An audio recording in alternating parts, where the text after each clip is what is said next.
Bonjour à tous. Un petit tuto de plus dans la série trucs et astuces, voilà, tuto simple pour débutants toujours. Voilà, Christian une fois de plus a fait quelque chose de très beau. Alors je vous le montre pas totalement parce que je le montrerai dans les vidéos que je fais à ce sujet, des rendus.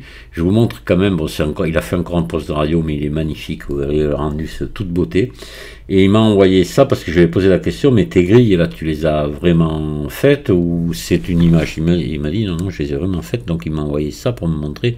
Parce que sur le rendu, ben, ça aurait pu être une image bien, avec beaucoup de détails, enfin, une bonne définition, mais non, il a vraiment modélisé, donc il me le montre là, et ici, de près, là, voilà. On voit donc les détails de la grille. Vous voyez, tout est modélisé. Donc ça, c'est quand même un truc qui est relativement lourd. Donc si on a un PC assez puissant et tout, il n'y a pas de souci, ça va passer. Mais je vais vous montrer quand même une petite astuce. Alors, ce que je vais vous montrer, je l'ai déjà fait. J'ai déjà fait un tuto là-dessus, sur les instances. C'est-à-dire qu'on va, plutôt que de faire un Shift D, ou de faire un tableau, comme là ça peut être fait sur un tableau, on va pas faire un tableau, mais je vais vous montrer aussi une autre fonction pour dupliquer très rapidement, voilà, sans faire de tableau. C'est ce que je vais vous montrer. Vous allez voir deux choses, hein. Donc on va fermer là, et on va ouvrir Blender, et je vais vous montrer ça. Donc on va faire une partie de la grande grille devant, celle qui est en façade. La petite sur le côté, je l'ai faite aussi, avec les demi-tors là, c'est pareil, hein. Alors on va ajouter, je vais vous faire voir ça, un cube. On va le passer en mode édition, on va l'écraser comme ceci, l'écraser comme ça, voilà. Et là on va faire pas tout à fait la même grille que lui, mais ça va être quelque chose dans le même style. Allez, CTRL R, voilà, et là je vais monter ici et ici. Je vais faire E et je vais tirer ici. Bon, voilà, et on va faire ça, d'accord.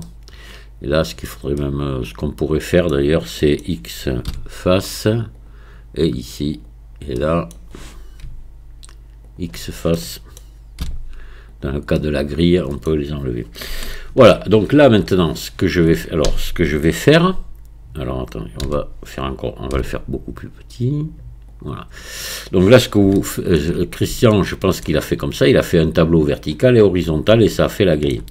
Je vais vous montrer autre chose. Alors, ce qu'il y a, évidemment, vous multipliez à chaque fois le nombre de sommets, quoi. Vous multipliez autant il y aura de maillons comme ça, ça sera multiplié par, là, je sais pas, on a 24 sommets, 2, ça fera 48, etc. Je vais vous faire voir un truc pour que Blender, lui, ne voit que celui-là. Alors ça vous fera des rendus toujours aussi longs, parce que quand il faudra faire le rendu, l'image devrait être traitée de la même façon que s'il y avait vraiment toute la grille complète. Mais par contre, au niveau poids du fichier fini, on a complètement autre chose. Alors je vais vous montrer ça. On va enregistrer ça tout seul, rien que ça. Donc je vais l'enregistrer. Je vais faire enregistrer sous, et je vais l'enregistrer ici, tiens, voilà. Et je vais l'appeler grille. Grilleur. Tout ça, c'est parce qu'après, on va faire des comparaisons de poids de fichier.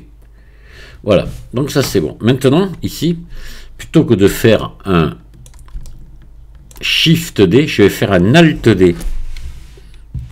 Alt D. Alt D. Et je clique pas. Je clique pas.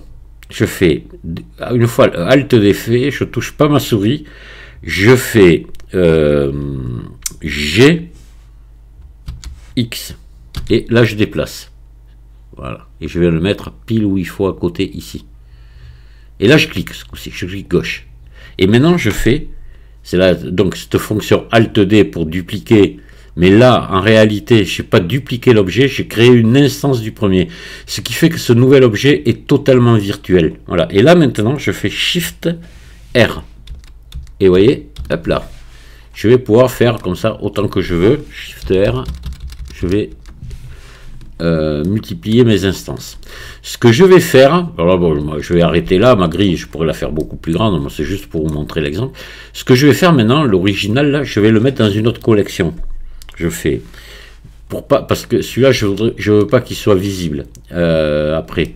Je le mets donc dans une autre collection. Je pourrais aussi le cacher, bon, mais la facilité c'est de le mettre dans une autre collection. Je vais faire M, nouvelle collection et collection 2, ok. Voilà, il est toujours visible, mais vous voyez que maintenant si je cache ici ma collection 2, alors attendez, là il faudrait que je rajoute, voilà l'œil. Ah non, mais pourquoi je l'ai pas tiens. Ah, je ne l'ai pas sur les collections. Bon, pas grave. Vous voyez, je le cache ici. D'accord.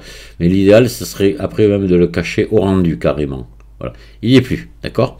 Voilà. Ça, maintenant, je peux le déplacer si je veux. Il n'y a pas de souci. Je peux le remettre à la place du premier ou ici, hein, n'importe, par exemple, au centre. Voilà. Et là, maintenant, je vais reprendre ça. Voilà. Et là, je vais faire encore un Alt-D. Plutôt que Shift D, je fais un Alt D. Et je clique sur rien du tout. J'ai Z. Et là, je monte. D'accord? Voilà. Je le place comme il faut. Et c'est bon. Allez, maintenant, je fais Shift R. Et voilà. Et je crée ma grille. Comme ça. D'accord? Et voilà. Alors, l'avantage qu'il y a aussi, maintenant, imaginons que je veuille mettre des biseaux partout. Vous voyez, là, je ne les ai pas fait coller, j'aurais dû les faire coller. Mais enfin, bon, j'ai voulu faire vite. Je refais apparaître ici ma collection 2. Voilà. Je sélectionne, ici. Alors, attendez, hop, collection 2. Je sélectionne mon cube. Voilà. Oups là, attendez, là, il y a un truc qui va pas. Alors, attendez, si je cache. Voilà, oui, c'est bien ça. Oui, ils sont bien séparés. Un dans la collection 1, l'autre dans la collection 2. Je vais le pousser ici. Et en mode, si je modifie maintenant mon cube en mode, par exemple, je veux faire tourner modifier une instance en mode objet, je peux. Vous voyez? Et les autres ne bougent pas. Je peux la tourner, lui faire tout ce que je veux en mode objet. Par contre, si je la bouge en mode edit, tous les autres vont bouger. Mais maintenant, je passe mon cube en mode édition. Si je modifie mon cube, toutes les autres instances vont être modifiées.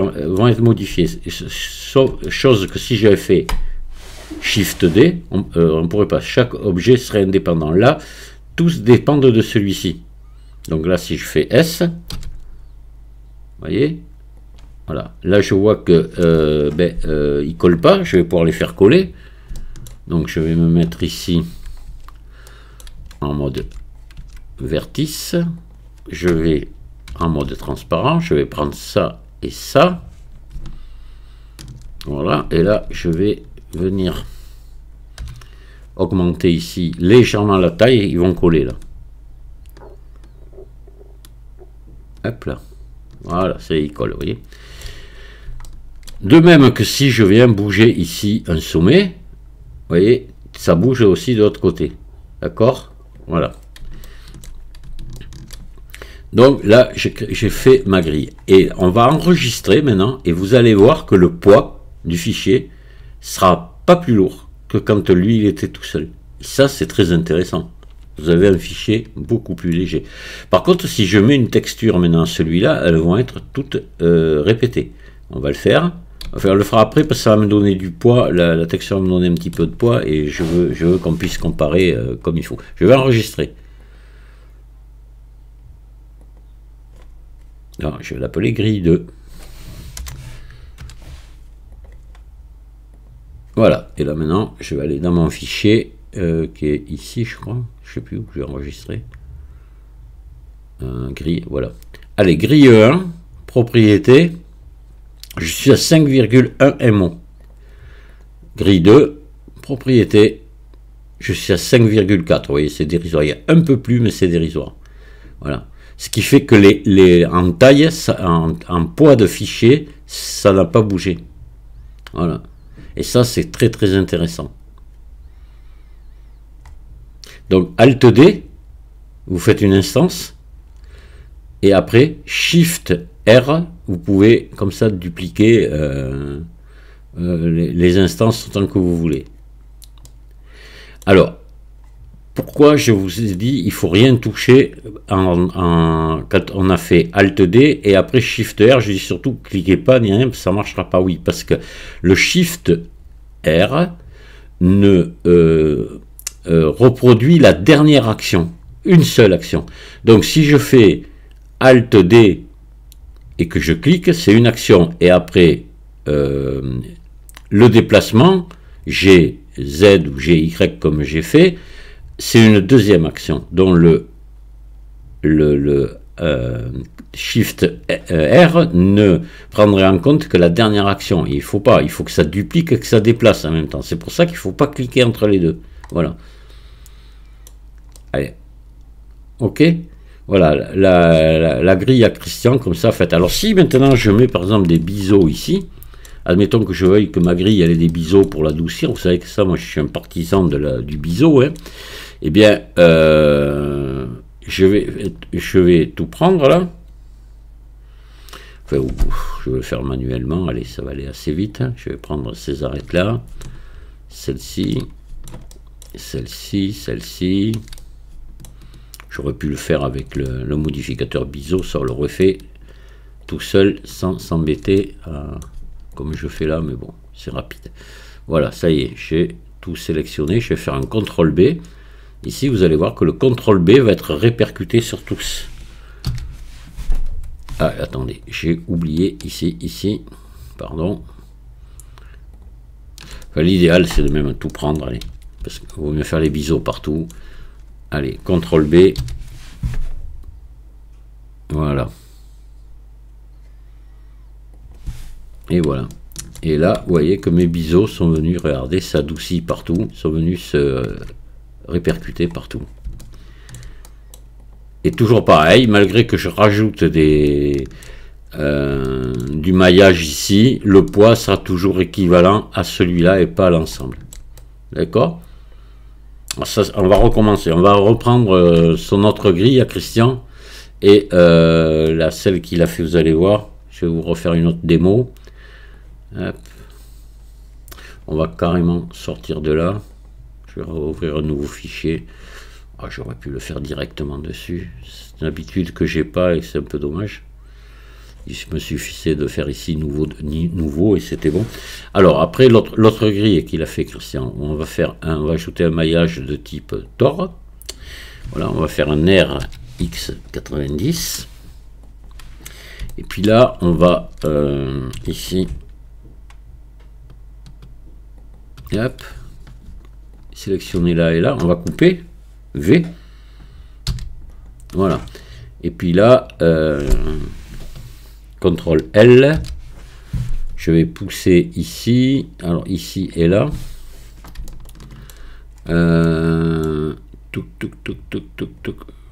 non, attendez, on va faire ça plutôt, voilà, comme ça fait un truc comme ça, et après, Shift D, voilà, on vient ici, et Shift D,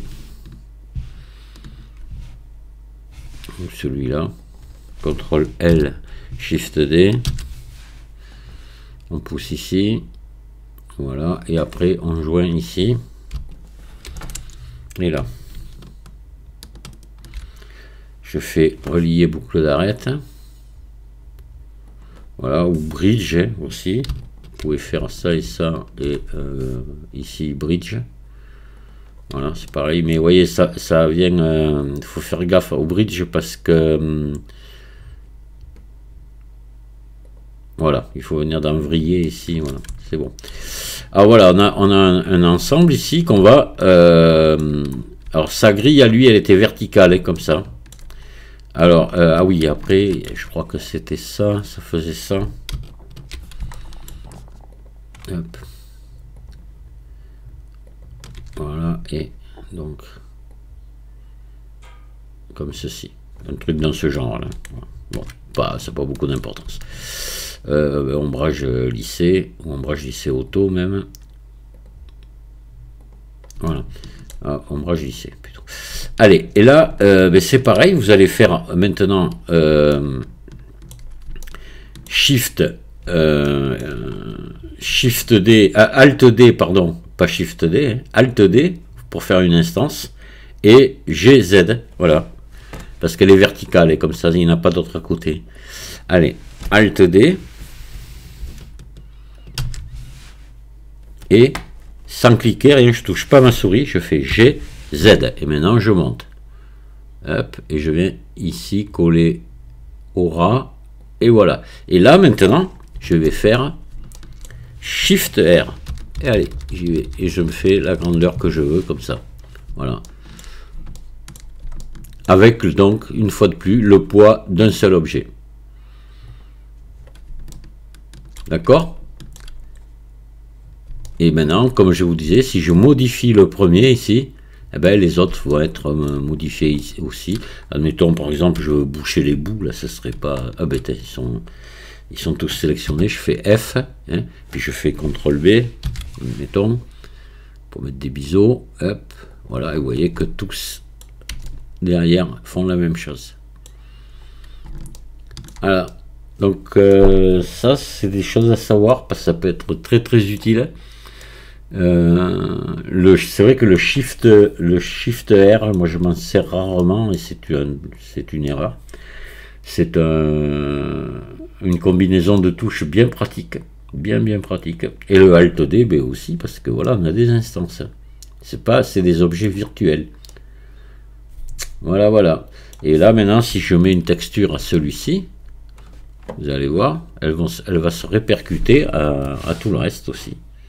Je vais mettre, par exemple, pas une texture, mais je vais mettre un matériau. Hein. Voilà. Hop.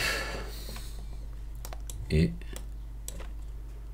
j'ai l'ensemble, vous voyez, de ma grille qui est colorisé. Voilà, un petit truc tout simple. Alors, souvenez-vous, hein, Alt D. Alors, attention, je vais vous montrer quand même quelque chose. C'est que si je fais un Shift D et derrière des CTRL R, ça va marcher pareil. Hein, c'est pas parce que le Shift R, pardon, Shift R, c'est pas parce que c'est une instance, ce serait un objet, c'est pareil, hein, on le fait. Ça, c'est l'objet réel. Je fais Shift D, là, ce coup-ci. Ce coup-ci, c'est plus une instance. Voilà, je le mets là. Et puis là, je fais Shift D, G, Z, sans toucher à la souris. Je le mets là. Et j'y vais maintenant. Shift R, et allez, c'est parti, quoi. Mais là, ce coup-ci, là, par contre, je multiplie à chaque fois le poids, hein, puisqu'on a fait un contrôle, un Shift D à la place d'un Alt D. Voilà. Donc là, c'est un Alt D, et là, c'est un Shift D. Et là, évidemment, le poids multiplié à chaque fois par le nombre. Je vous remercie de m'avoir écouté et je vous dis à très très bientôt. Au revoir.